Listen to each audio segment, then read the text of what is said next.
Okay, we are live. Okay, this is the April 5th regular meeting of the Board of Estimate and Taxation. Madam Clerk, could you call the roll? Mayor Rilling, Here. Mr. Abrams, Here. Ms. Brown, Here. Mr. Chairman Camacho, Here. Mr. Frayer, Here. Mr. Jelleret, Here. Mr. Kasimis,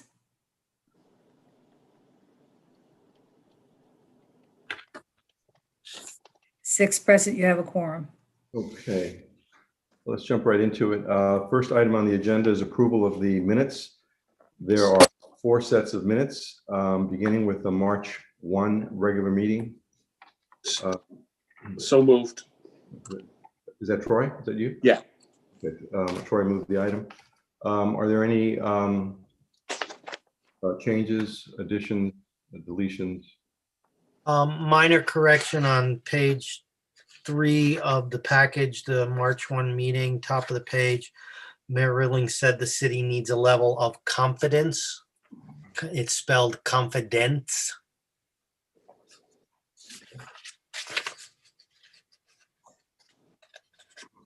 Is there anything else?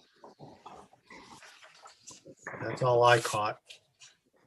Ed, this is Troy. On page 5, under the motion passed, my name is left, the last Mr. It should be the last name. It should be Jelleret. I was there and I voted for that.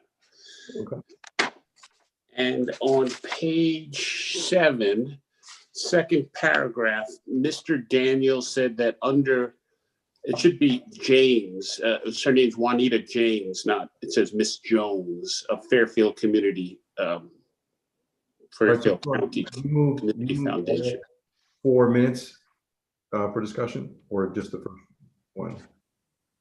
Because page 7, I think it's the March 22 meeting.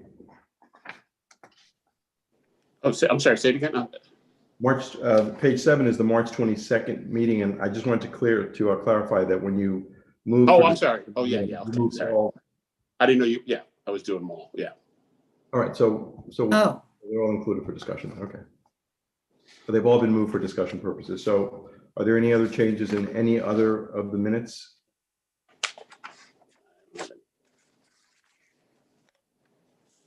No other changes? Okay, so we're going to approve the minutes of March 1 and March 2 as amended, and March 24, the special meeting and the operating budget hearing as is. So all in favor of approving those 4 sets of minutes as I've discussed, signify by saying aye. Aye. Opposed? Abstentions? I'm going to actually abstain from the March 1st meeting because I was not at that meeting. So. All right. There appears to be nothing on the special appropriations agenda. There is a transfer agenda item. I guess there's something in the packet for a transfer agenda section B, but it doesn't appear to require any action on our part. Is that correct? It's just for informational purposes. There is a transfer agenda on page 18, several transfers from contingency. Okay. I got it. Okay. So the first item is recreation and parks. There is a proposed transfer of $25,000 from contingency, and apparently to purchase a calf pasture sailing school building. Is there any discussion on that? No, the current leasee, he owns the building, and we're looking to put the sailing school vendorship, I guess, out for bid because the current lease expires, and it's the right thing to do because we don't want to have any thoughts of selecting one vendor to the exclusion of others when we should be giving others the opportunity. We know the sailing school, the individual, we've certainly reached out to him and told him that he is more than welcome to submit a bid. So, but in order to properly market the lease or the area, we have to have ownership of the building. And currently, it's an unusual set of circumstances. Currently, he owns the building that sits on city land. So, Oh, I see. Okay, and does he approve of the sale, or is this going to be contentious? no, he's I believe Mr. Capola. I don't know if you had I believe he's accepted our offer. Okay. Mr. Chairman, Jeff Spar, Deputy Corporation Counsel Jeff Spar, has been working on this project, and we recognize the issue of the improvements being not owned by the city on the city land, creating a potential problem if there was a new vendor, a new lessee awarded by the Parks Department. So this was really a win-win. We're able to retain ownership of the improvements. We did have estimates as to what the costs were when the building and improvements were constructed, and we reached the $25,000 number as being a fair number for both parties. Quite frankly, if we had to go through the process of an eviction, even though I don't think the moratorium would affect us because it's technically commercial property, the housing court is so backed up, we would never be able to achieve the eviction in time to proceed with the RFP for this year. And so we lose a whole year of the sailing school, which was not our intent here. So this was a real win-win. The lessee worked with us, didn't fight us on it. And we've not only informed him about the RFP, we've encouraged him to apply. We have no reason to not want him to apply and to continue there, but it's got to be a fair process where the city knows that others have had an opportunity as well to bid. Is it correct that he doesn't pay any rent and that he runs it as a not-for-profit, right? Will that make a difference in terms of how you? Well, from what I understand, he pays $1 a year Mhm. for waterfront property, and he charges the young people to go to the sailing school. I'm not sure what the amount is. I've heard somewhere in the area of $2,000. He said they barely make a profit, but I'm relatively sure that people are paid a salary out of those monies. So it's a business, not for profit, but yeah. Just out of curiosity, how did it come to be that that a building was erected on city property? Was that pursuant to an easement of some sort, or how does that work? Because technically he owns the improvement. So how did that happen? It was done many years ago and prior to my involvement with the city. So I don't know. I'd have to go back and look at the file, but he had gotten the proper approvals to proceed with constructing the building and improvements on the city property. We knew that. We did check all the city records to make sure that that was verified. But I don't know whether he received an easement, a license, or maybe received neither and somehow put it on the city property. I'd have to go back and look at the file to see what was done. But the bottom line is for $25,000, we get the building and improvements. We avoid any potential litigation, and most importantly, we can allow the RFP to go forward with the bidders on the RFP, understanding that the building and improvements are available as part of the lease deal. So it's a win-win for everybody, especially the city.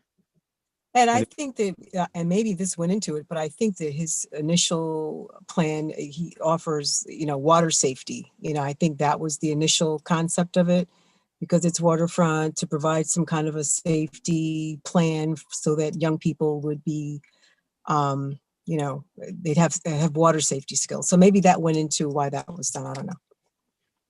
My understanding was that many years ago, he was encouraged to do the program there. It's in Norwalk. That the city officials many years ago had encouraged them to do it. And it's been a positive program. There are a lot of people who are not from Norwalk who participate, but for those who participate, my understanding, the feedback we've gotten is it's been positive. So we're happy that the program will continue with whoever the next lessee is. Do we know how much money they will, or have we an amount in mind as to how much they will pay for the license to operate the school? No, I believe we just send out an RFP and look at them and take the one that's most favorable. I believe we did the same thing, if I'm not mistaken, with the concession stand at the beach.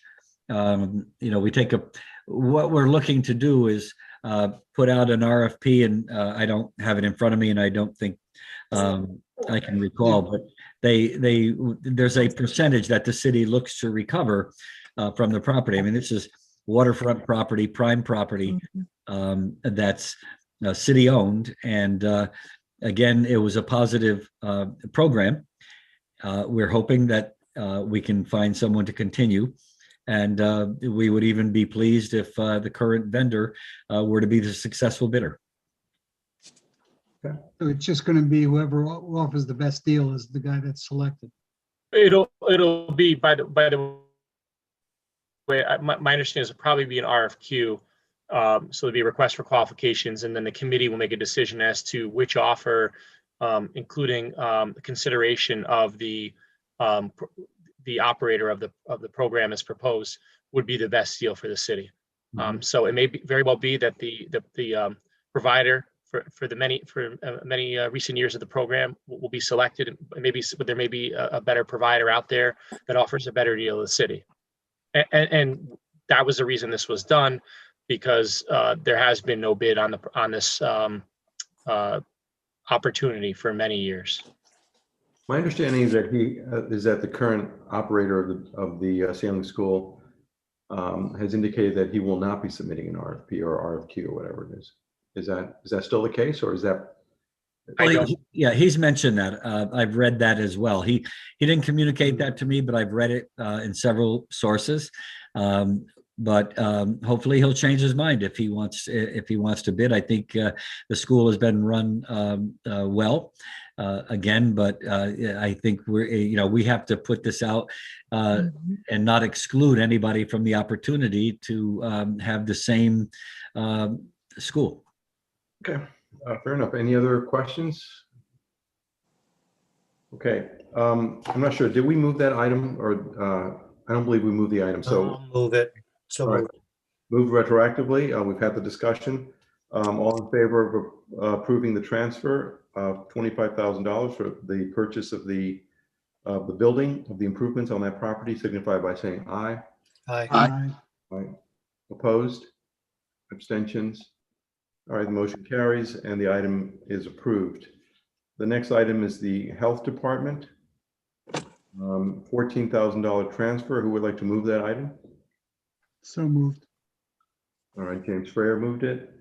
And this is apparently to cover furniture for expanded staff. New employees do not have adequate workspaces with the current layout. Is there someone here to speak on that, or? Oh, yeah, there you go. Good evening, everyone. I'm Deanna Diamore, the health director for the city. So with the different funding streams that are coming to us related to COVID-19 response and other grants and our growing workforce, we have a currently unfurnished workspace in the health department. So we're looking to create spaces, that are safe and spaced apart to be able to accommodate this growing workforce. So that's what this request is, if we can have money to cover those furniture costs. We do have some grant funding that is going to supplement this, but we are requesting from the city to help us make this happen. Deanna, how many workstation spaces will this funding create? 6. Thank you. And that wouldn't cover the entire expense? This is part of it, and then the rest will be covered by grants. Okay. This seems like a relatively small amount of money. Is there no other availability in any of the other accounts that you may have a little bit of a surplus at the end of the year that we take that money from there? We might be able to. We've had some vacancies and with the early retirement. We also had a part-time position that we're just starting to fill now, and we might have some costs and relocation that might in our condemnation. So we might have some money in some of those line items if you'd rather transfer there at a later time. Yes, this is coming from Henry, does, contingency. sorry. Sorry about that, Jessica. I'm sorry, Henry, have, you know, on all of these, and I should have brought it up on the first one too, have we looked at the year-to-date and made a decision that the only place we can get this from is contingency? I mean, because we're going to be drawing down contingency pretty much to the bone. Well, I think that's how we examine it. If there were funds, we would have taken it, especially within a department, to transfer. You know, it's a balloon. Take it from one place, comes out at the other. We are at the end of March. We have 3 months left. In a month or two, we'll see where we may have surpluses. I think we're pretty confident we'll have enough contingency and a bit of a surplus. And I think ultimately, if whatever's not used in whatever budgets you were, whatever accounts you were talking about, Deanna, that you could possibly use the money from, if it's not, if those monies are not used by the end of the fiscal year, they drop to the fund balance in any event, correct? So it's really 6 of one, half dozen of the other in some ways. Yeah, the concept is that we want to make sure that the funds are available now for these acquisitions, and then we can true up the accounts as we get closer to June 30. Yeah. Well, yeah, and my concern is that we are getting down to only $81,000 left in the contingency. Is that right? Yeah. And then, Okay. And are we comfortable with that number with 3 months left in the year, Henry? If we look back So historically, are we, you I know, mean, again, I know it's a game, but well, yeah. Don't we take it very seriously? You know, the big one is 365,000 for legal. And, you know, we've had the discussions with Mario, and it's more a question of, it's not a definite, it's an expectation based on where we are with settling cases and hiring assessor consultants and part-time legal counsel when we need it. So it's more to make sure that the funds are available as the departments need them. You know, I'm pretty conservative, as you people are on the BET, and we try to watch this carefully, but we are 9 months into the year. And I think we feel comfortable that net will have surpluses. It may not be within the same department, it may be other departments. And as Ed, as you pointed out, it all rolls into the fund balance at the end. So we don't know of anything else that's coming, but that's what contingency is by definition. I have one question, Mr. Chairman. Yes. On the transfer from contingency for 0300-5110, I noticed the account has $403,666. Is that money anticipated that that's going to be used, or could some of that money from never mind, can we transfer more of that money from that account to lessen the impact on the contingency? The surplus in that account was for one of the early retirements, so it's probably the 55,000 for the part-time will probably utilize most of that surplus from the one early retirement. I can get a more specific number from you, but I don't think there will be enough to cover the large legal services expenditures. yeah. By the way, if I may ask the question to either Angela or Henry, there was a settlement received that the city received in the Milligan litigation from one of the defendants It's a total of 200,000. I think to date, we've either received 125 or 200. It was supposed to come in 3 incremental payments, the first for 50,000 and the second 2 payments for 75,000 each respectively. I know we received 125. I'm not sure if we received the third payment of 75 yet. My understanding was that those monies were deposited into another fund. And we thought of them to be an offset to the costs we were incurring in this litigation. But my understanding is that the money went into one fund for revenue, and we're taking and we're paying bills from another fund. Is that accurate? That's exactly right. The revenues have to be put into a revenue fund. They can't just be flowed through to increase an expense fund.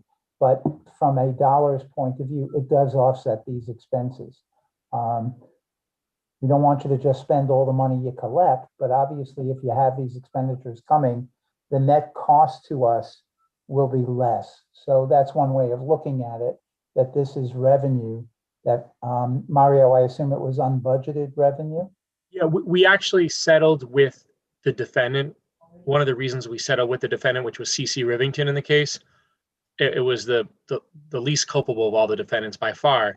And we specifically settled with that party for purposes of using the 200,000 to fund the litigation. And the 200,000 was provided in the stipulation for judgment to both the city and the redevelopment agency. And we agreed that one of the 2 parties would take the money and use it to pay bills on behalf of both parties. So the redevelopment agency said, why don't you guys do it at some point? And we said, okay. It didn't really matter for purposes of that 200,000 in billing. So yes, the settlement was with the intention of using 100% of the 200,000 towards the litigation costs. But it was unbudgeted. It's not like it was planned for. It was never, yeah, it was definitely not planned. It was unbudgeted. Okay. And we were fortunate to be able to get it. So one way of looking at this is you have an estimated $365,000 in additional expenditures that maybe you didn't anticipate, offset by the 200,000 in the revenue account. So the net is, it's costing us 160 if that's what you end up spending. I know we talked about it, and it's not definite, but you're just planning to make sure you have enough funds going forward. Yes. Well, so getting back to this 14,000, at the end of the day, I think it's a small amount of money. It's being supplemented by grant monies. Yes, after the Corporation Council receives the transfers for the Corporation Council's office are approved, if they are approved, there'll be $81,000 left. But it is now April, right? As I think Henry pointed out.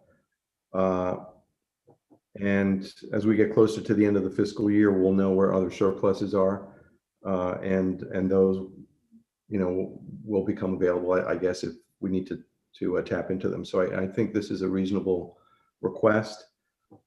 I think the timing is fine, and so I would recommend that we approve this. So that's my.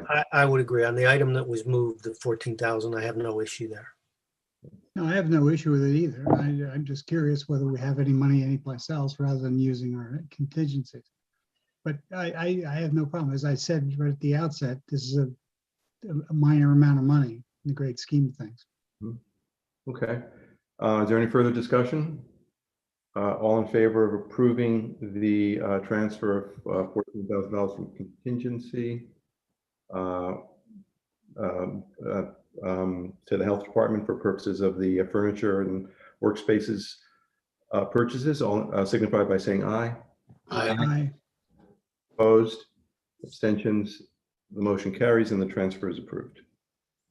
Thank you. Thank you. Thank you.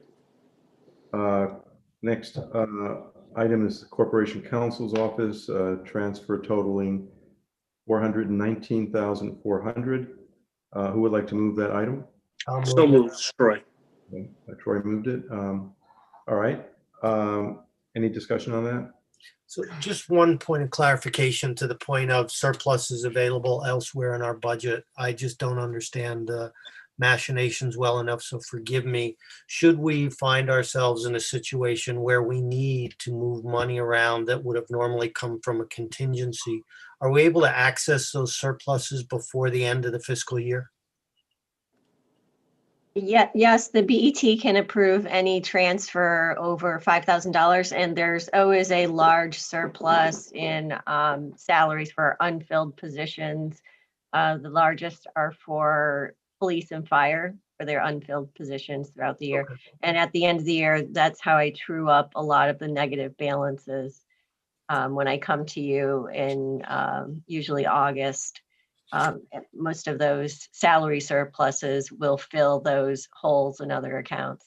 Okay, thank you for the clarification. So that basically says even though contingency was only down at 81,000 and change after this, if there are other issues, we can tap into surpluses that exist in other budget line items before the end of the fiscal year. We have to come to you for the approval, but yes, Yes. we can move the money around. And as Angela said, even if we filled every vacancy in the city, the timing is such that we may have the vacancy for 3 or 6 months.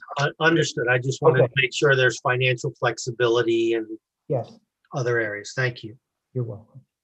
So the item's been moved. Mary, would you like to say a little bit more on it, on these transfers, or have you pretty much said what there is to be? No, I think all this is necessary. I do know that in the POCO litigation, we do have, thanks to Mr. Capola, a cap on the remainder of the cost that we might be exposed to. So, we're moving forward, and I think all these are necessary. I am very confident that at the end of the fiscal year, there will be money in other accounts that after everything is reconciled, we're going to end up with a bit of a surplus that can be put back into contingency, which will then go back into the unassigned contingency rainy day fund. Mr. Chairman, it's Troy. Quick question. Either Mayor, can you or Mario explain, where are we with POGO? I drove by it today and I see there's a sign up there saying that something's going to be happening soon. Just give us a quick update of where we are with that. Sure, I can try to provide you a very quick update. So with regard to the project, phase 1, which is the property that includes the building that's partially finished, is owned by Citibank. There was an application to amend the land disposition agreement and loan recognition agreement, the LDA and LRA, to enable some changes to the project to allow for the project as proposed by Citibank and its preferred developer, the JHM Group, to proceed. So the LDA and LRA were amended to also, as part of it, to also include the defunct theater property in the rear, which will now be incorporated into the phase 1. So that that older building will be demolished and incorporated within the project, where there'll be additional market rate units. I think approximately 50 market rate units in the back. So it's going to be a better looking and better operating site with those changes. That project was then approved also by the Zoning Commission, and they could actually go forward and pull building permits and put shovels in the ground. However, Mr. Milligan filed an appeal of the zoning approval, which is pending in court. He also filed a lawsuit against the owner of that phase 1 project regarding some alleged claims, I think, regarding easements. So those 2 suits are pending, and that's what's right now holding up the developer from starting to complete the building. There was an issue with the LDA with Milligan too, right? Has that been solved, or is that part of his lawsuit? Wasn't there something? He was never a party to the LDA, to the land disposition agreement. So there is a lawsuit which has obviously been well publicized. And if anybody ever read the lawsuit, I think it gives a good summary of our claims. That lawsuit is pending, and we're in the process of finishing depositions. I think by April 15th, the fact witnesses, and there should be I think there's a deadline from the objection and the motion for summary judgment. The court will eventually, probably within, I don't know, Yeah. 4 to 6 months, rule on a motion for summary judgment that will be filed by the public parties. That may resolve the case. If not, it'll proceed with going to trial. That's a quick summary of the litigation with Mr. Milligan and the other what we refer to as the other Milligan defendants. One of which is CC Rivington, did settle with the public parties for a payment of $200,000, which we have again received. Thank you. Okay, so is there any other questions concerning those transfers? Any other discussion? Okay. All in favor of approving the $419,400 from, not all of that from contingency, I guess 55,000 of that from our regular wages. All in favor, signify by saying aye. Aye. Opposed, abstention. All right, the motion carries and the transfers are approved. Thank you. Thank you, Mary. I have to tell you, I'm looking at Mike's screen here. I'm getting a little hungry for lobster.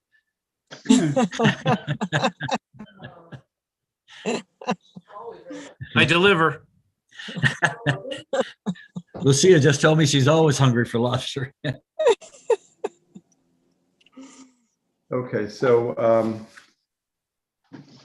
let's see. Okay, so the next item is a special capital appropriations agenda. First item is adoption of the tentative fiscal year 21-22 operating budget. Mr. Mayor? You're on mute, by the way. Yep, I will move that. I think that I give my department heads and Mr. Dakowitz and his staff, Angela and others, a lot of credit for working very diligently. This has not been an easy year. This is a very challenging year. Hopefully, we see some light at the end of the tunnel with the American Rescue Plan, which is scheduled to give us a sum of money that will help us get through this. But even with before we knew about the American Rescue Plan, Mr. Dakowitz and Angela put together a budget that I think was as lean as could possibly be under the circumstances, with no fluff. But I give a lot of credit to the department heads too, because even with the lean budget, I told them that when they come before the BET, which all of us remember, that they were to come in with a recommended reduction of 0.5% off of their already lean budget. And every one of them came in with a plan, some even more than the 0.5%. Just goes to show that the department heads are responsible, good managers, and respectful of the challenges before us. So I think in the final analysis, when Mr. Dakowitz and Ms. Fogel explain this year's operating budget, I think it'll make all the sense in the world. So thank you. Thank you, Mr. Mayor. Mr. Dakowitz or Ms. Fogel? Thank you, Ed. Well, the big change is that at the mayor's direction, we have decided to use the American Rescue Plan funds that we anticipate receiving into a zero tax increase budget. So we took the budget that we had discussed with you earlier, and we took all of the increases and we used American Rescue Plan funds to offset the increases on the city side. We took the changes that were made, the last 0.5%, which really hurt some of the departments stretching for that 0.5%. We replenished the $8 million drawdown that was going to occur. from the rainy day fund. And according to our reading and understanding of the legislation, we are allowed to come in at a flat tax. We are not allowed to use those funds to reduce taxes from what they were last year, but we are allowed to come in at a flat tax. So the budget that is in your packages includes those adjustments and one other adjustment.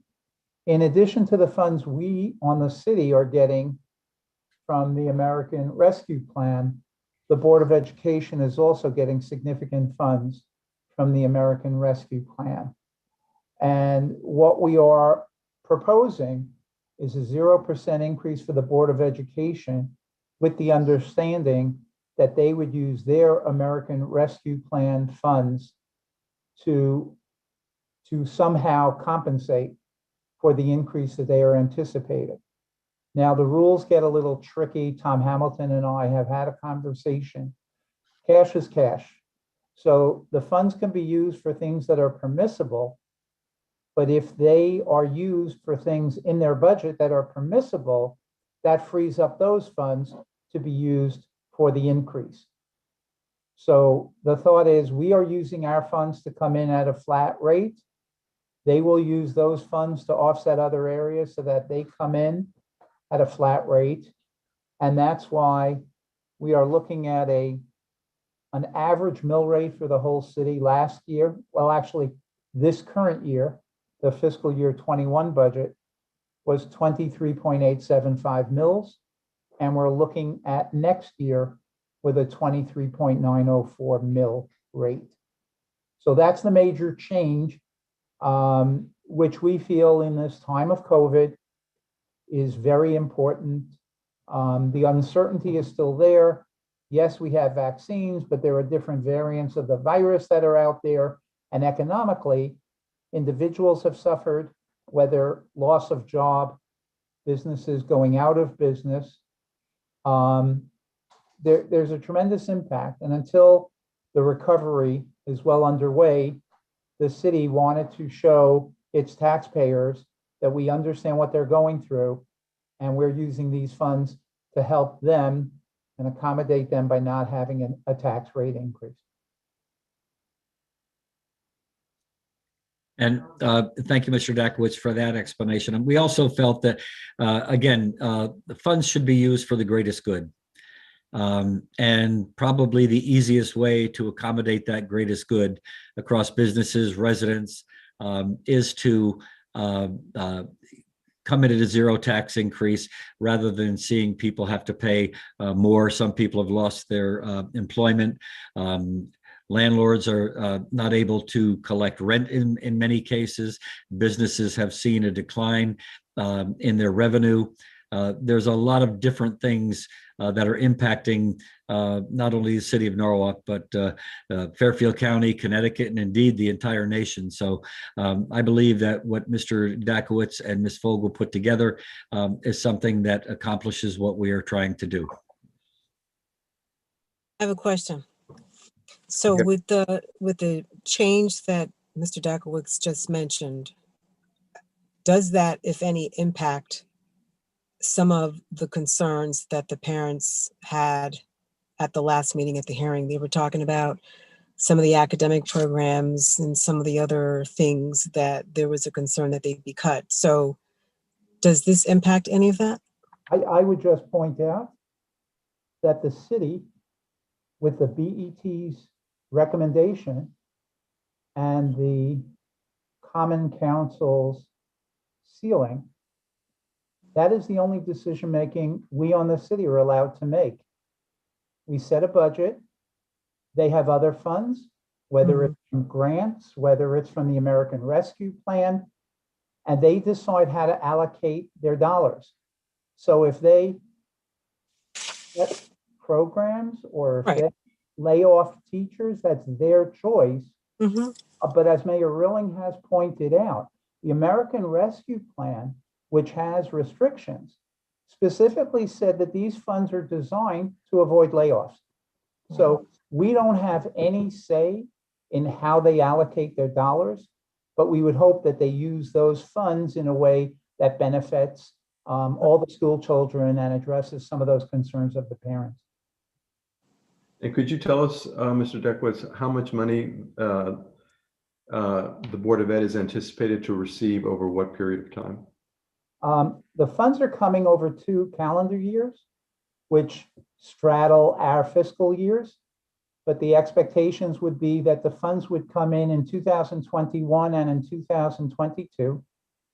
And our understanding is that the school district is getting approximately $27.5 million.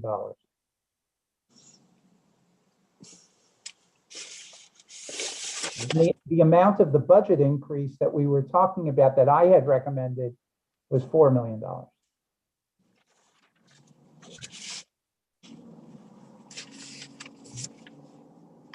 Mr. Dakowitz, you indicated that you've spoken to Mr. Hamilton. Is he in agreement with the $208 million proposal for the Board of Education? Depends by what you mean by agreement. I would say he understands what the goal was, that we're trying to keep the taxes flat for the citizens.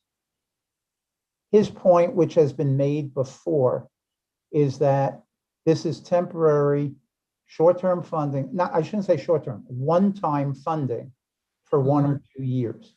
His concern is that in 2 years' time, the amount of increase Right. will be a multiple of what it might be this year.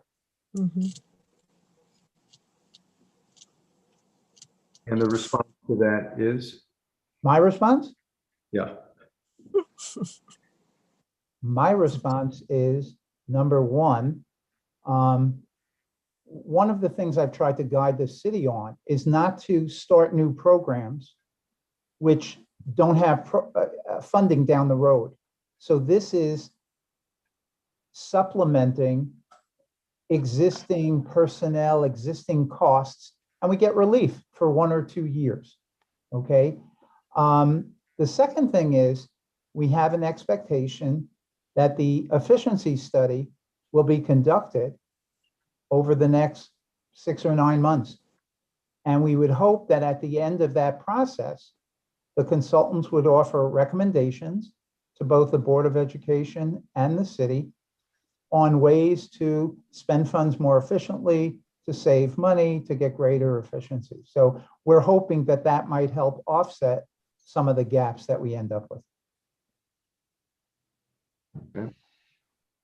Henry, can I ask that same question a little bit differently? So if the Board of Ed gets $27.5 million over the next 2 years, Yes. assuming, let's just, for argument's sake, they take $14 million each year. Is he saying that his budget now is going to be somewhere in the neighborhood of, or using that 14 million added to the 208, that's going to be his new base every year? No, that will not be their MBR. That will not affect the MBR. All right, Henry? Yes, one of the points is by giving the Board of Ed the 208 million that we gave them in fiscal year 21, there is no increase to the minimum budget requirement that we have in the future. Again, the schools and their Board of Education determine how they utilize that $27.5 million. We have no control. I think what he was implying, and I really don't want to put words in his mouth, was something that if they expected to get a certain increase this year, and they expect a certain increase each year, if they don't get it because they have funding for those 2 years, the expectation would be that in year 3, the amount of increase might be 3 times what they normally request and look for. But we really didn't get into a detailed discussion of that. I also think the general public would expect not only the city, but the Board of Education to use the funds in a manner that is going to reduce costs, yet still fund all the services that we need. I think not to do that would be sending a wrong message to the public. It's an opportunity for us to keep the budget flat, and we're trying to take that road.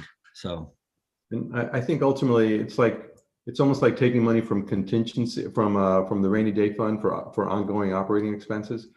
The Board of Ed feels that, let's say the $4 million this year, would argue didn't cover entirely their increased operating expenses, but these dollars that we're receiving from the federal government are one-time dollars, and they're going to cover ongoing expenses. And so in year 3, unless there's some, assuming everything remains the same, then in year 3 they're going to have funded 2 years of ongoing expenses with one-time dollars, and so year 3 they're going to have a cliff.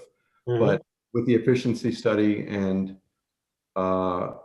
with that understanding that certainly could be the case, we would have to address that at that time in year 3.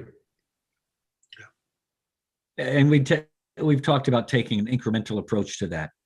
And I think that's how we can all work together to make sure that we don't all of a sudden fall off that huge cliff, that we do have a method in place that we can gradually increase to get them to where they need to be in year 3. Yeah, I'm just very apprehensive about getting this false sense of security for the next 2 years, then all of a sudden get killed in year 3 with monumental increases and being told that they've been held down for the last 2 years. So I guess so much of this is spin that I see in the newspapers and in the media so often. And I'm sitting here looking at the numbers, and the numbers don't tell that same story. But okay, you've answered my question.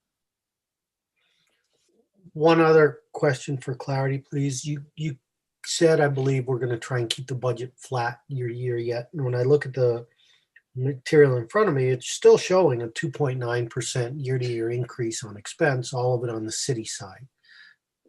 What am I not understanding?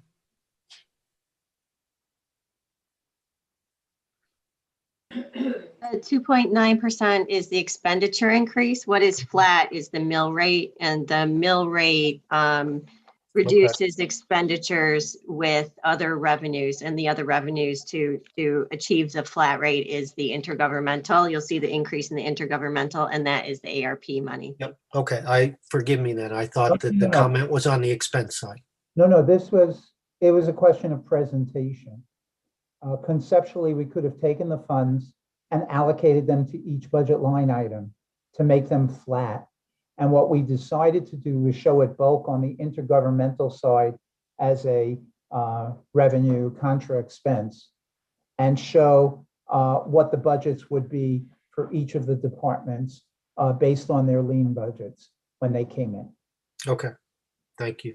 You're welcome. Ed, this is Troy real quick. Henry, so curious, how will you start to show, where will we see the next couple of years adjustments for the Board of Ed so that we don't go off the cliff? Will we see it in there? I mean, where will we see that? Well, that's conceptually not that easy, because they only come in as one line item as expense. Right. And as I pointed out this year, Dr. Estrella wanted to add all the reading and math specialists and said some of them would be paid for out of grant funds. We don't show any of the grant funds here. This is what they call local funding only, which is what they request of us. And I, for one, do not know when they decide to ask for local funding versus when they use grant funding. That's beyond me. I'm hoping that through the efficiency study, the consultants could look at all of their sources of revenue, all of their expenditures, and get their arms around that and make recommendations. So I'm hoping that when the consultants come in and look at the total picture, they might be able to give a report that would allow us to understand better how those expense trends are being held down. Okay. Did I answer your question? Is there any other question? No, no other questions? All right, so, I'm sorry, did we move this item? I'm not sure that we did. I moved it. Yes, the mayor moved it. Mayor moved it, okay, so, the item having been moved, discussion, having been had, all in favor of adopting the tentative fiscal year 21-22 operating budget as presented in the materials? Signify by Aye. Aye. Aye. opposed, abstentions. All right, the motion carries, and the adoption of the tentative fiscal year 2021-2022 operating budget has been approved. Thank you. So next item is approval of the fiscal year 21-22 parking authority budget. So moved. The move, Troy. Would like to speak on that. I'm happy to speak on it this evening. Good evening, everyone. My name's Jessica, Chief of Economic Community Development, and I'm here with two folks. One is the Chairman of the Norwalk Parking Authority, Michael Harden, and the other is the new Transportation Parking Mobility Director, Jim Travers. So Jim, if you want to just wave to everybody and say hello. We're not going to put Jim on the spot today. I'll speak to the budget, but I did want Jim to attend the meeting to be able to see everybody and be able to put a face to a name. So just wanted to kick off by saying that it's been a really interesting year for the Parking Authority, and one that I don't think any of us have ever seen before. I can speak to my 2 years here at the city, but Michael Harden can speak to many more years on the Parking Authority than that. And I think since the inception of the Parking Authority in 2002, I just don't think that we've seen a year that looks like this. So a lot of challenges and a lot of obstacles, but the Parking Authority has been very responsive in being able to be nimble about the budget and work within their own operating budget for fiscal year 21 to be able to ensure that we will end the year on a positive note. So in presenting FY22 budget to you this evening, I did want to point out that the Parking Authority has actually reduced their budget by 18.3%. So if you looked at FY21 budget, we were looking at about 7.3 million. The FY22 budget is coming in around 6 million. So it's a reduction of $1.3 million compared to FY21. And there's a few things that are important to understand when we look at the FY22 budget. One is that it's assuming parking rates of 70% pre-COVID. So we looked at pre-COVID parking utilization and we took 70% of those numbers. And the reason for this is because we've seen a huge reduction in parking, obviously through transient and commuter parking spots, as well as metered parking spots. But more than anything, we wanted to be conservative and we wanted to be able to come in with a number that we felt was realistic and not be planning against a number like 7.3, where we know that it's going to take a little bit of a runway to get the parking back up and running. It does assume a decrease in metered parking, and the total system revenue, again, is 18.3% lower than what was projected for FY21. So this is offset by a reduction in expenses. And I think the question here, that is the obvious question is the parker or is the city going to be able to see a reduction in service based on the reduction in expenses? And the answer is no. And the reason for that is because we have a really positive relationship with LAS. They've been our operator and our parking manager since 2002, since the inception of the Parking Authority. And we work with them on a daily basis to be able to manage the personnel and being able to manage the enforcement in which they offer. So we are not concerned about the reduction in the expense side of the operating budget, given the fact that we have such a positive relationship with LAS. We know and we've worked with them to understand that as demand for parking increases, we may come to them and ask to request more personnel to have greater enforcement, and they're in a position to be able to be receptive to that. They work with a number of different communities in Connecticut and have a number of different staff that they're able to really have the flexibility and be nimble and pull from those other municipalities to help us out. The other thing that I wanted to note is the Parking Authority has done a really great job at being able to maintain its infrastructure. And I think that the second question here is, will the infrastructure be impacted by the reduction in expenses? And the answer to that is no. The Parking Authority really believes that that the maintenance and the ongoing status of the infrastructure assets will be able to be maintained. There is money in the capital budget that speaks to maintenance of garages, and there is money left in that capital account, so we can draw down on that if there are any issues. But in saying that, is the operating budget that you see in front of you sustainable moving forward? And I think there, in the packet, you'll see a 5-year budget projection, and you'll see that that budget continues to go up over time. And we do feel that that this is a one-time operating budget for fiscal year 22 that is in response directly to the COVID pandemic. So, you know, we do anticipate that parking will return. We anticipate coming in with an FY23 budget that is more than the $6 million that you're seeing for FY22. What we're trying to do more than anything is the Parking Authority is trying to be responsive to the pandemic and not spend more than its revenue coming in. So I think they're trying to be fiscally responsible here and being able to do that.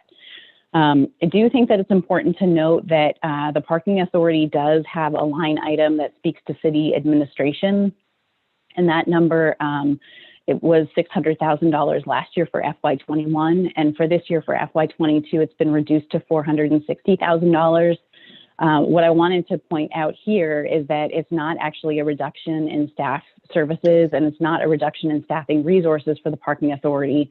It simply just shows that some of the salaries and benefits for particular jobs that are related to the Parking Authority have been reduced. So it's the same number of positions and it's the same number of resources. It just so happens that the salary and benefit number has been reduced. The other thing that I wanted to point out is that the debt service has gone up 40% or 38% between FY21 and FY22. So that's also impacting the expense side of the house a little bit. I know that it was a number that grew a little bit between FY21 and FY22, and it was a little bit of a shocker with a 38% increase, but that's because we've been handling a capital budget that really has been maintaining the structures and maintaining the equipment and being able to really speak to what is required to have the maintenance be done on those particular assets. So we do know that the debt service schedule will continue to go up. We have that in front of us, and we know that we've been working with Titsame and Henry's office to be able to understand that. So it's not a concern to the Parking Authority, but I did want to point that out because I know that that number is an obvious jump on the budget as well. So I'll wrap up. I'm happy to answer any questions as our Chairman Hardin as well as Jim, but for FY22, we are looking at $5.9 million budget, which is a decrease of 18% based on the FY21 numbers. Okay. Thank you for that. I do have a question with respect to the payroll and benefits. That's been reduced by $729,000. As you, let's say there's an uptick in parking on the revenue side, which might very well necessitate hiring back some staff. Is that something that you have the flexibility to do with the incoming revenue, revenue stream? Yes, we do. So we've talked to Laz, and we worked really closely with Laz on developing the operating budget because we wanted to be sure that we knew that the revenue was going to be decreasing, but we really wanted to be nimble, and we wanted to say as the parking increases and we require more staff and more resources and more enforcement, what is the availability of that staff? And again, Laz has been really great in working with us. And, I do have to say that they've been great in working with us this fiscal year where, we were actually reducing resources. We were reducing some of the work that we were doing on. We were trying to be responsive to the revenue numbers that were coming in for FY21. And they were really great partners. They worked with us really closely. So it allows us to have a lot of confidence in being able to continue to work with them through FY22 as parking increases. We really feel like they'll be responsive to what we need as a city. And I know we've had a relationship with them for a long time, as I said, since 2002. So, they've been really great to work with us. And I think every city is going through a similar situation, obviously. So I think it's a great question because every city might be vying for staff and might be vying for folks to help them. But we're pretty confident that LAS is going to pull through and be able to help us where we need it. Any other questions? Mr. Dakowitz? Yes, Jess, I see that you have variance columns, both dollar and percentage to budget. Is that year to date through March, or is that a projection through the end of the year? Maybe Michael or you could explain. The variance. So the variance is we have an actual 2020, we have a budget 2021, and then we have a budget 2022, and then we have our variance budget FY21. So it's the difference between budget FY22 and FY21. I understand. Do you have fiscal year estimate? You have a budget for 22 and we're already through March. Do you know where you're coming in on that 7.3 million? Is that where? Yep. So we anticipate that we are going to, so we've had, for FY21 up until the end of February, we had a reduced revenue loss compared to budget of 2.4 million. And we were able to reduce expenses by 1.4 million. And there's a gap of 1 million. And we believe that because parking continues to increase over time, what we've seen through the fiscal year, that we believe that there will continue to be a gap, but that gap will lower to be under 1 million. Okay. Thank you. That explains a lot. And then I just wanted to understand, because you have personnel benefits that Ed was talking about under your expenses, and then personnel benefits city administered. And you said with the city administered, maybe I didn't understand. I thought I heard same number of people, but lower cost. And so, because everybody I deal with in the city never has a reduced cost.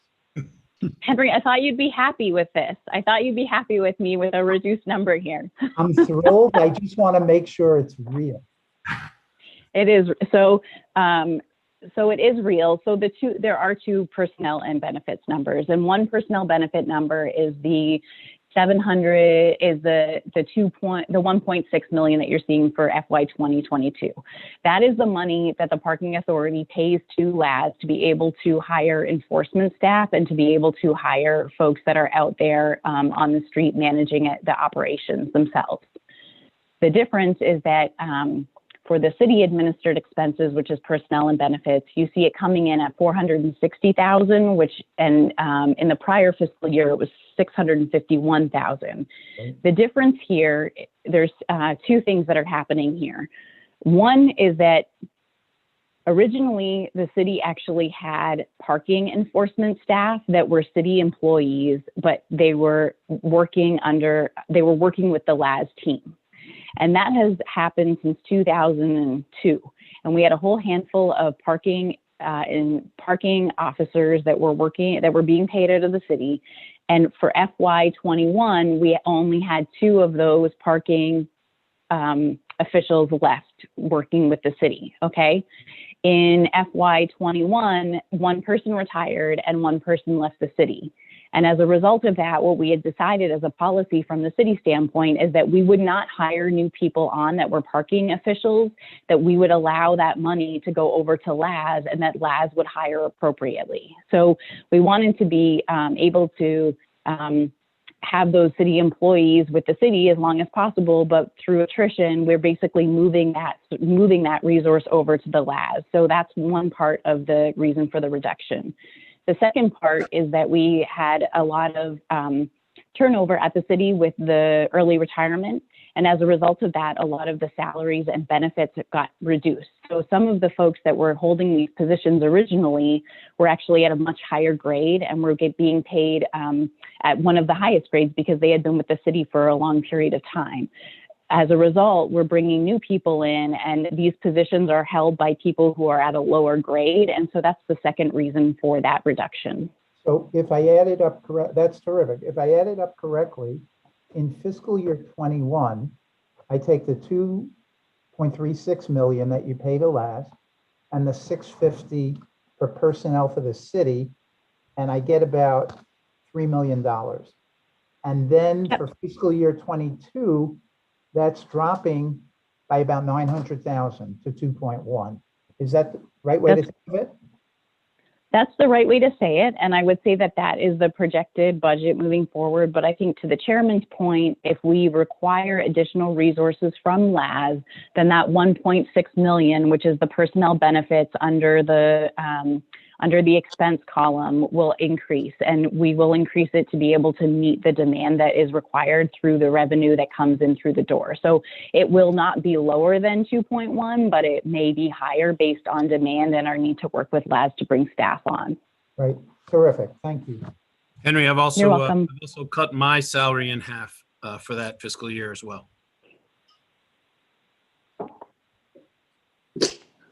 I don't know how to react. Well, half of zero is zero. So I think we're all set. Jessica, this is Troy. A couple of questions. One is the contract with LAS. That's the management fee of 100,000. Is that correct? Yes. That's correct. When does that contract end? So it ends in 2023, and we'll be spending 2021 rewriting that scope. And we plan to put it out in 2022 to be able to have a provider in 2023. And what is the trend? What is the percentage we're seeing like at South Norwalk now on a daily basis as far as number of people using it? And what is that trend line looking like the last couple of months? So I think the trend, go ahead. Oh, The parking, the utilization. yeah. 14 to 18% right now. Wow. Yeah, it's very low. Okay. And it's actually following the train commuters, right? So originally, Metro North was down, I think, over 90%, and then now they're around 75 to 80%. So as the number of folks increase and ride the train, we're starting to see the number of parkers increase as well. And I think one of the things that I think we've just never been here before, right? So it's sort of, we were projecting a budget and we're holding true the numbers that, 40% come from transient, that 38% come from commuters. We're holding those numbers true. It's just that it so happens that the whole numbers that those percentages represent is much lower, right? There's just much less people parking. So, So again, those parking numbers, for FY22, they assume a 70% of the level of pre-COVID. So we're assuming that 30% of the parking is going to drop off from pre-COVID numbers. Right. Thank you. So I had a question on the revenue as well. Everything I read is that the number of people going back to work is dropping off, and many companies are all saying, now you can work from home. So how sure are you? How comfortable are you with some of these revenue numbers? Particularly, I would think the monthlies, where you've got somebody that used to go on a regular basis into the city, perhaps now becomes a transient. Transients are maybe not even going in as much as they used to either. How comfortable are you with these numbers?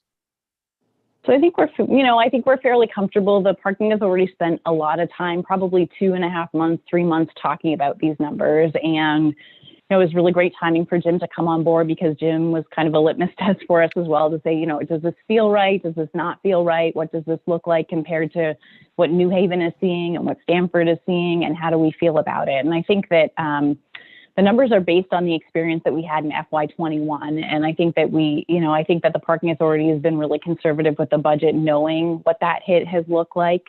I do believe that I'm a train optimist, but I do believe that folks will be back in the office. And I think even in the last, I would say 3 to 4 weeks, we've seen a lot of CEOs and a lot of vice presidents and presidents of companies actually coming out and blogging and writing about the importance of getting back to the office. I've seen a lot of coverage in New York and a lot of coverage in Boston about that. It doesn't mean that everyone is going to be back, as of July 1st, 100%. No, not by any means. But I do believe that over the fiscal year, we will see an increase in parking. So, I do feel pretty confident about it. We continue to have wait lists for each of the parking lots and each of the garages. Granted, the Sono train station wait list is not as substantial as it was before. We've been updating it throughout COVID, but there's still a wait list for each of the parking garages. So even though those folks aren't necessarily using the parking spaces each and every day, they still anticipate a need, and that revenue is still coming into the parking authority. So if you've got a wait list, is that wait list anticipate what, like 70, 80% capacity? Mm-hmm. So you're getting revenue from 70 or 80% capacity? Well, it's not that we are. From FY21, the Parking Authority made a number of different changes. Some of the changes were included that we stopped having, that the rates were not paid, which is the FY20 numbers, so they don't impact FY21 numbers. But in addition to that, a lot of the expense for the parking garage monthly pass folks was reduced, right? So even for a Yankee Doodle garage, for example, a monthly pass was $38 and we reduced it to $25. So even though we are seeing the revenue come through for the parking, we're seeing it come through at a lower rate, right? So I think, makes sense. I don't, yeah. Okay, I got it. I had one quick question. I noticed on concessions that the concessions in 21 and in 22 are exactly the same.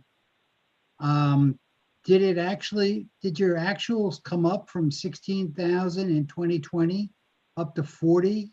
And because this is concessions, these are parkers that are buying things, I would expect. That's kind of surprising. I'm just trying to find the.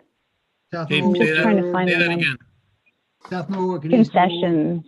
Under other revenue, SNRR, ENRR concessions. South Norwalk and East Norwalk Railroad concessions. Not a large number, went from 16,000 to 40,000. And then you keep 40,000 in 2022, I should say.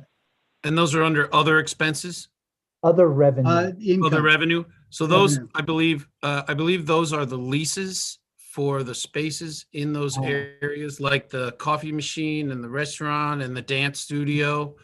This year, we held off on those leases. We're not charging them rent, and we're about to start charging them rent again. I think that's why it's showing back up again.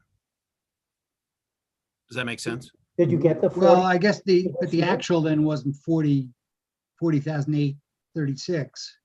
The budget for this year, Michael, was 40,836. So that's just the budget.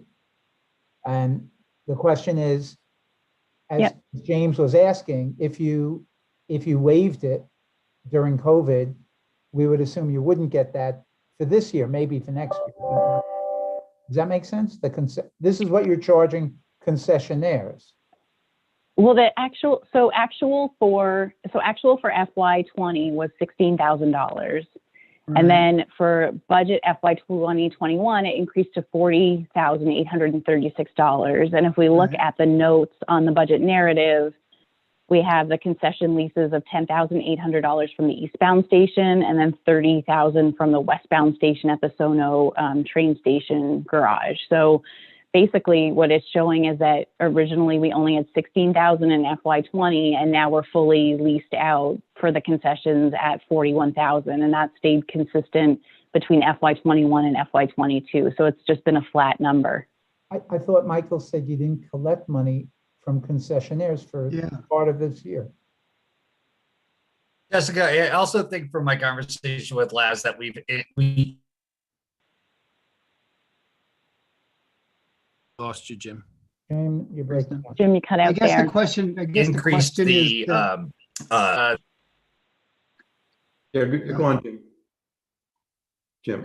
all right, so I believe we increased the options available to the commuters and as well as services. So ATMs, which we also get a percentage of for the revenue generated. So we're offering more services and options. So and I think, combined with Michael, what Michael is talking about is, fully leased up, or, and that in its combination will incrementally increase the revenue. I think that revenue is also talking, so I recently had a conversation with Commissioner Gialetti, who for the month of March has just announced 21% ridership is returning. So, and it has been an incremental increase in every month since the beginning of the month. So he does see a trend going up, and conversations with that and Metro North expect to see a good percentage of ridership return by the fall is where I think we're going to get the revenue coming back. So Yeah, I don't want to beat this thing to death. I mean, it's only $40,000, and I'm a little suspect that you can't just start increasing fees that you're going to charge the concessionaires if they're not open. And as Michael said, maybe they're not using that particular property, but and it's not a lot of money, so I'm not going to make a big deal about it. But my point is that I'm really concerned because I don't see what the actual is for, or a projected actual for 2021, which would give me a lot more comfort if I looked at that and saw what 2022 budget looks like. And that's my concern. Yep. But if you guys are very comfortable with this, and you think that these are conservative, and you've had James come in and troubleshoot this for you, shoot holes in it, I think that makes me feel a little bit better. But I'm a little concerned. I'm a little anxious about that budget. I mean, you've got a very tight expense budget, so where it's going to be a problem is if you don't recognize the revenue that you get or you expect. I completely understand. And I understand what you're saying about the actual of where we're at for FY21, right? So if that number is a lot lower than 40 and we're assuming that we're getting the 40, then there's going to be a gap, and that gap is going to impact that revenue number. So the 40, I'm not, I bring the example up as the 40,000, but my real concern is the 7.3 million. Where did we come in on that? Not 40, okay, who cares? That's rounding almost. Right. I understand what you're saying. Yep. I understand what you're saying. And I think that we do anticipate a shortfall for FY21, but we're going to have to, with a revenue loss of $2.4 million, I think that's to be expected, right? And I think that the parking authority has been in a really tough spot where they've been trying to be responsive to commuters and responsive to transient. They've also been extremely responsive to allowing the outdoor dining on Washington, allowing 15-minute drop-off pickup spaces as well. So, I really, we staff the parking authority, but I applaud the parking authority's efforts in being able to be actively, helping small business and thinking of the commuter and so on and so forth. And I know that Chairman Hardin's actually gone to quite an extent to be able to think about how to help out on the monthly permit side, but then also when do you increase the rates again, and what does that number look like, and when do you start to see the train commuters come back, and what does that look like? So I do know that the parking authority gave the 2 months, had 2 months of no fees whatsoever, and then realized that was just not sustainable and needed to be able to introduce those fees again. So I understand your concern. I understand where you're coming from. I think that I would be more concerned if the budget was coming in at 7 million. And I think I would also be more concerned if we didn't have Laz as a partner. But the fact that Laz has been able to be so responsive to us this year in fiscal year 21, I feel like they're in a good position to be able to be responsive in FY22. I also feel like if we had a smaller manager, that they may not have the bandwidth or have the universe to be able to be as responsive to us, but because they're so widespread and they're such a national company, that they have the ability to really be flexible with each and every municipality, in the sense that, it's not a one-to-one relationship. We have the ability to really draw from their other areas, which I think also makes me feel pretty confident about it. Okay. I guess you could always raise the price of the lobster rolls. I'm happy to do. Or at least his rent. Listen, the truth is we did a lot. I mean, it was a lot of work to get that down. But we can run this parking authority seamlessly and without any outwardly changes at this level. And it can't last forever, but it can absolutely last through 2020 the way we're doing it. And we're all pretty on the board. All of us on the board are real happy with ourselves that we're able to kind of trim the fat just a little bit in a lot of different places. A great example of that is we were buying ourselves a new vehicle every year and changing it out. And so we have a great fleet of vehicles and they work very well. They don't need a lot of maintenance. They're not old. We can take a year off of that and we can make everything go another year without a big problem at all. So that's one example of a lot of the little things that we did to make this budget a tighter budget for 1 year just to recover, because it is going to be, as Jim said, it's going to be fall really before we start seeing the revenue numbers back that we really need to get back to our budget. So Just to follow up with this, Troy, just to follow up what Jim was saying, I think what really would have been helpful here, and I know you guys have done all the work behind the scenes, but a year-to-date actual versus a year-to-date budget would have really helped here, give us a little more transparency as to where you are actually. So we would know exactly on each one of these revenue items where you are. I think that's what that would be very helpful for us, I think. Absolutely. And I think when we come before you next year, we will absolutely have that column added into the spreadsheet that you have before you, and we will add that information in so that you're able to see that. Thank you. I would just want to commend you on right-sizing the operation. Your revenues shrank, and you were able to shrink your revenues proportionately, probably better than we could do it on the city because you're working with LAS and you're able to downscale those expenses. I just point out, my worries for the Parking Authority and WPCA is that as enterprise funds, you raise money and you borrow money independently based on your own financials. And the way the rating agencies look at you is that if you don't need handouts from the city for 3 years, they look at your own credit rating. So I think that the right sizing is admirable. The problem is debt service is debt service, and Right. It doesn't get right sized. So the key is sort of juggling the operating realities with the financials and sort of juggling through until we get to the new normal. So commending on what you've done to date and hoping that you're going to continue and that the revenues and the recovery keep progressing so that it becomes an easier fiscal year 22. absolutely. From your lips to God's ears. I think it will. Absolutely. Yeah, and Henry, I agree. I commend the parking authority and Jessica and her team. They've done a great job, and I can say well done. All right. Thank you, everyone. Any other discussion? I think this item was approved. This item was moved. Item 2, approval of the fiscal year 21-22 Parking Authority budget. All in favor? Aye. Aye. Opposed? Abstentions? Carries, and the budget has been approved. Thank you, Paul. Thank you, everyone. Thank you. Thank you. Appreciate it. Thank you. Good job. We're going to leave you guys. Thank you. Okay. Thanks. Take care. Next item is the approval of the 21-22 WPCA budget. Would you like to move it? Would you like to speak on that? So moved, Mr. Troy. Who's here to speak on that? Good evening. It's Ralph Kolb. I'm the Senior Environmental Engineer for the Norwalk WPCA. Included in the board package tonight is a March 18th letter along with their WPCA operating budget, 2 pages, expenditures and revenues.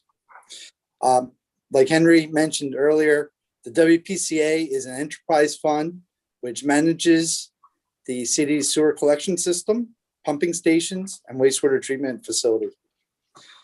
On March 15th, 2021, the WPCA Board of Directors approved a 0% sewer rate increase, and in addition, waived the user registration for food establishments and industrial users for fiscal year 21-22. The Suez partnership has gone very well, even with the COVID-19 challenges this year. In July of 2020, the treatment plant achieved its lowest ever monthly nitrogen discharge of 304 pounds per day. And then to follow up, in calendar year 2020, we hit another record of 498 pounds per day discharge of nitrogen going out to the river. In September 2020, the city CFO bonded approximately $18.5 million of new bonds to fund ongoing capital improvement projects, including collection system infrastructure, rehabilitation of pump stations, and improvements to the treatment plant. WPCA also has a healthy fund balance, which it can apply those funds as well to the capital projects going forward. Several key items, budget items to point out. On revenue side, the WPCA anticipates receiving over $500,000 in nitrogen credits for 2020. The final pricing has not been finalized by DEEP yet. But like I said, 2020 was a record year, all-time best for Norwalk. In 2019, Norwalk was ranked number 2 for total nitrogen credits, and we're hoping that will be ranked number 2 again. Also includes a reimbursement from the city to the WPCA for support services in amount of just over $115,000. Myself, along with staff, we provide some services to the city, so it's just backbilling for those services. On the expenditure side, the O&M fee account for Suez includes a 3% increase and also nitrogen cost sharing. Per their contract, they're entitled to 25% cost sharing if they meet certain parameters. We also have a line item, a reimbursement back to the city from WPCA in the amount of over $638,000 for all the city support services provided to the WPCA. The IT account was increased to cover WPCA's share of annual Munis and Esri software fees. And then debt service payments will increase in future years due to recent bonding. At this time, I do like to thank the CFO, Henry, Angela, Chitsame, Simona, and Mariana, who all provide assistance with the WPCA operating budget. Any questions? No questions? That was all very thorough. Always a pleasure working with the engineers, Ralph. And I don't think we could do better than the debt we issued last summer. So, you know, that may be 20-year record and it's got to help. Mr. Chairman? Yes, Mr. Mayor. Yeah, I also want to commend the WPCA. Their new partner, Suez, is doing an amazing job. They are really stepping up to the plate. The operation is running like clockwork. And Ralph, you know, you do a remarkable job as well. So you're very dedicated to what you do. I would ask just one thing for the edification of the BET. I think we've heard it before, but we talk about the increase in residential units as its impact on the sewage treatment plant. Could you just a 2-minute explanation of what's happening in that regard, what the capacity is of the sewage treatment plant, what our current flow rate is, et cetera, so that we have a degree of comfort that you're not being overwhelmed? Sure, Mr. Mayor. We had a presentation early this year to the Connecticut Department of Environmental Protection, and we presented that in the last 5 years, even though development has gone up in Norwalk, we've shown by charts that our flow to the treatment plant has actually gone down, partly because of higher efficient faucets and well, sinks, toilets that are being installed in the new developments, or redevelopment of older establishments. In addition, we're continuing to put money into our collection system to remove inflow and infiltration in particular. In addition, also by rehabbing existing infrastructure, we're prolonging the life. A lot of the work that you see going on right now is Green Mountain Pipeline Services, and that's about a $5 million contract. And what they're doing is, instead of digging up the roads, if they're able to line sanitary sewer pipes, we install a liner at a fraction of the cost because you're saving in road excavation, repaving. It's a less of an inconvenience to the taxpayers in Norwalk. By lining, any joints or cracks in the main line keep out groundwater. So that's water that takes away from capacity of the treatment plant. So going back to the treatment plant, we average just under 13 million gallons per day currently. The treatment plant design is at 18 million gallons per day. So we don't have a concern of capacity at this time. If we get to 90% of the design capacity, which is equivalent to 16.2 million gallons per day, we would have to notify the state with a plan to either reduce flow coming to the facility or to expand the capacity of the treatment plant. So right now, from 16.2 to just under 13, we have roughly around 3 million gallons per day of capacity, available capacity at the treatment plant. And Ralph, I'm sorry, I wanted to add as well, it's Anthony Carr, but you did point out that trend over the 5 years from 2015 to 2020. And if I recall, the trend that, to quantify the trend, it was actually over the 5-year period, we saw the average daily flow in the treatment plant reduced from 13 million gallons a day to 12 million gallons a day. Is that correct? It was a little over 13 to just around 12 and some change, correct? Oh, okay, so a little over 1 million gallons a day. So I just wanted to quantify for the mayor and for the BET that 1 million gallons a day, or a little over 1 million gallons a day, is pretty significant in the wastewater world, especially for a population that's increasing and for again what appears to be an increase in development is debatable. Unfortunately, or actually say fortunately, most of the fixtures, like Ralph said, are they release a lot less wastewater into the stream, and they're designed, but also too is the infrastructure improvements that really are taking into account into effect. So I did want to commend Ralph too, Mr. Mayor, and the board. He does a fantastic job. This is my third WPCA budget with him. Like I said, you have nothing to worry about. You're in great hands with these individuals. All my department heads are fantastic. But Ralph, we go through every year, we go through the numbers. And again, it's an enterprise fund, right? So there's you always want to cover your expenses, and the little bit that is available as extra or surplus goes into the reserves. And Ralph, our reserves or our fund balance is a little under $19 million, correct? That is correct, sir. Okay, so that's obviously a byproduct of good financial planning, and it's definitely not an accident or a coincidence. So I commend you and your staff, and the Suez team is fantastic as well. A lot of municipalities can learn from Norwalk and a lot of different things, especially wastewater, paving, a lot of the engineering. So you almost wrote the book on it, and it's a pleasure working with you. And again, also to the CFO, Henry and Angela, your staff is fantastic, and the comptroller's office, pleasure to work with. And I like the fact that we present something to the mayor and to the CFO. They say, tell us what you need. As long as you're reasonable and it's justified, you also get rewarded for proper management of the money, which is something a lot of municipalities don't do, including the ones I've worked in. You usually don't get rewarded, and they take more. But in this case, healthy and responsible spending does get rewarded. So thank you, Mayor. Thank you to CFO and Ralph. Keep up the fantastic job. Mayor and board, you have nothing to worry about at night when you go to sleep, knowing that Ralph is overseeing that WPCA plan. He's a gem to work with and a rare find. And don't sell yourself short, Anthony. You do a remarkable job as well. Thank you, Mayor. I appreciate that. Thank you very much. Ed, this is Troy again. Quick question for, I don't know whether this goes to the mayor or to Anthony, but we live up here in the Cranberry section, and we do not, our block or our area does not have rural and septic.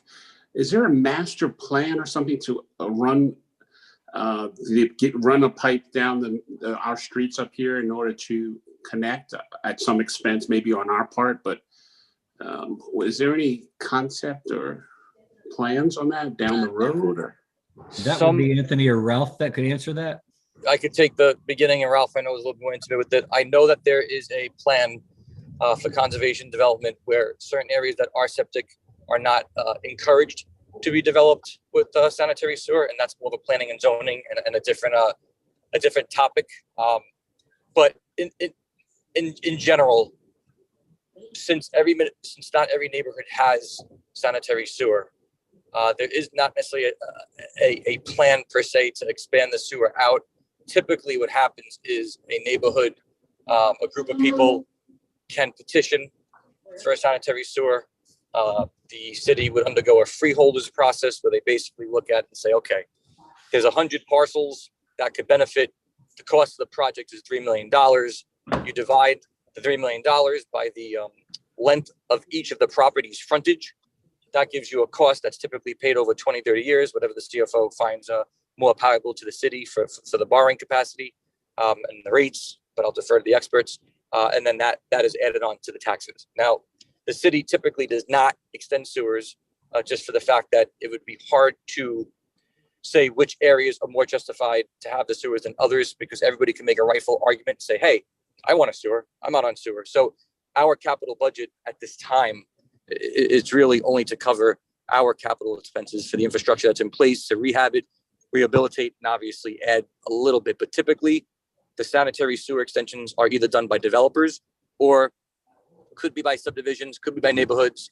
I'm aware of only one freeholders process where a neighborhood actually petitioned with the city a while back, where they actually extended the sewer. But again, that's also added to the assessed value of the taxes, and some residents really don't prefer that. Now, some obviously want to get off septic, and there's benefits to that too. But some say, hey, it's like a sidewalk. I don't want it in front of my house. I have to shovel it now, or I have to repair it. So there's a little bit of two different schools of thought. But Troy, to answer your initial question, there is no specific master plan. The only master plan of conservation is areas I've seen that are to remain almost undeveloped and almost more preferred to have the septic. And Ralph could speak a little bit more to those areas. And again, to capture all the different areas in the city, we wouldn't even be able to bond or pay for that, because then it's really hard to justify which area is more entitled to the sewer than others, which is why we defer to the developers, or to the neighborhoods, or to the subdivisions to actually expand the sewers out. But Ralph, can you share a little bit of your experiences since you've been here specifically in Norwalk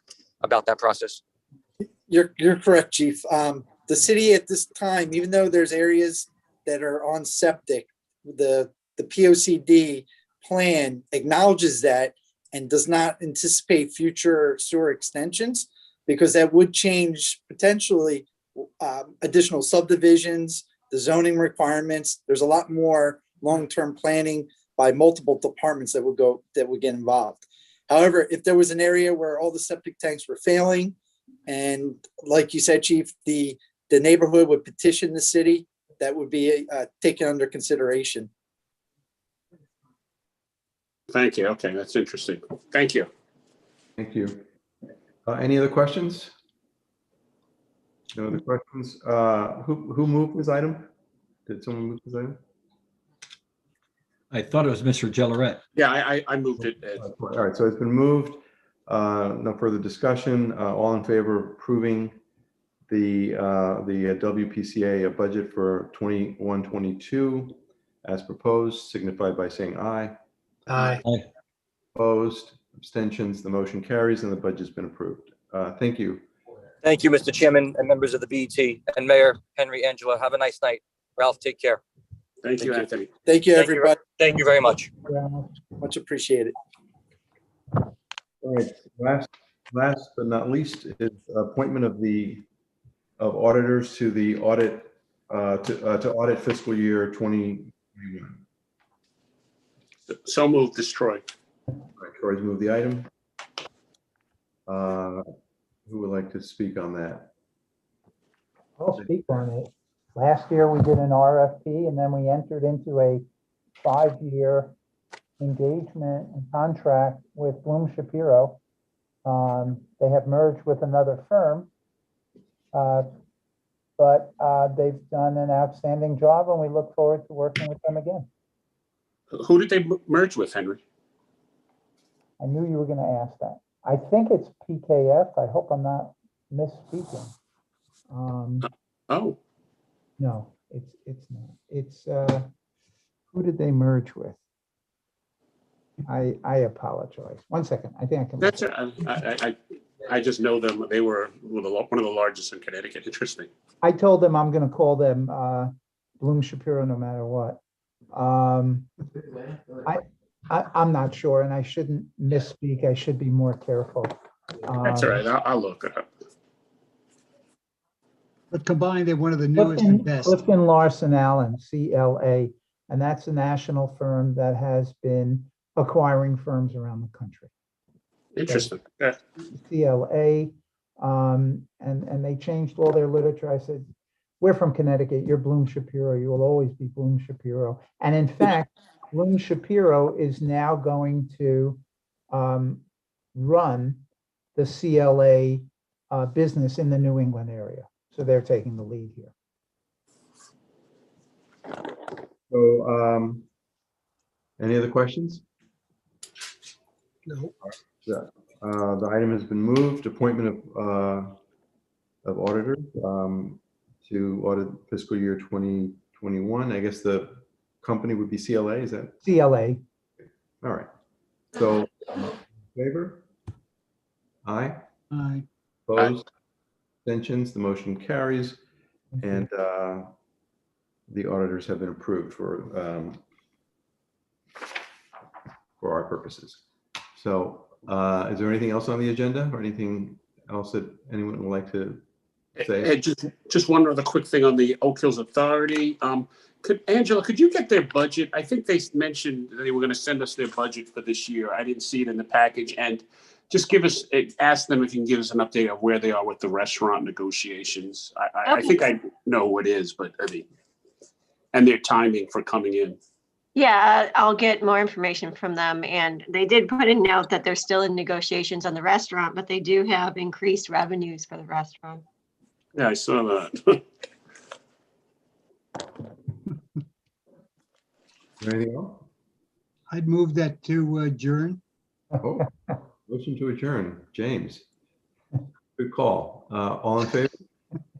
Hi. Aye. Meeting's adjourned. Thank you all. Thank you. Have a nice evening, everybody. Good Let's night. go.